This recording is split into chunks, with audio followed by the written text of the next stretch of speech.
দিনটো আমাৰ ধুবুৰী ফুলবাৰীৰ এই ব্ৰিজখন যে আজি মাননীয় প্ৰধানমন্ত্ৰীয়ে উদ্বোধন কৰিব, গতিকে আজি আমাৰ কাৰণে অসমৰ কাৰণে নহয়, অসম মেঘালয় আৰু আমাৰ উত্তৰ পূৰ্বাঞ্চলৰ সকলো ৰাজ্যৰ কাৰণে এটা আজি ঐতিহাসিক দিন। আৰু এইটো আমাৰ বহু দিনৰ পৰা আমি আশা কৰি আছিলোঁ যে এই ব্ৰিজখন আমাৰ হ'ব, আৰু সেইকাৰণে আজি এই চেগতে আমি আমাৰ মাননীয় প্ৰধানমন্ত্ৰীক আমি ধন্যবাদ দিছোঁ যে তেখেতে আমাৰ ৰাইজৰ এই সমস্যা বুজি পেলাই এই ব্ৰিজখন দিছে।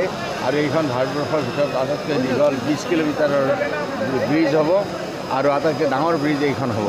কিমান দিনৰ ভিতৰত সম্পূৰ্ণ হ'ব বুলি এইটোতো লাগিব, 2-3 বছৰটো লাগিব ব্ৰিজখন সম্পূৰ্ণ হওঁতে, কাৰণ এইখন বহুত ডাঙৰ ব্ৰিজ, ভাৰতবৰ্ষৰ ভিতৰত ডাঙৰ ব্ৰিজ এইখন। এই ব্ৰিজক লৈ পেলাই বহুতে ক্ৰেডিট ল'ব বিচাৰে, সেইটো বেলেগ কথা। দিলেতো প্ৰধানমন্ত্ৰী মোদী ডাঙৰীয়াই দিলে, সেইকাৰণে আমি মোদী ডাঙৰীয়াক সকলোৱে একমুখে আমি ধন্যবাদ দিছোঁ। আৰু আজিৰ দিনটোত ছাৰ এটা কথা ইয়াতে যে যিহেতু এইটো নিৰ্বাচনী টপ নেকি, কথা নহয়, সেইটো কথা নহয়, আপোনালোকে সেইটো কথা নাপাতিব। সেইকাৰণে এইটো কথা ক'ব নালাগে। যেতিয়া ব্ৰিজখন দিয়া হৈছে, ব্ৰিজখন হৈ যাব।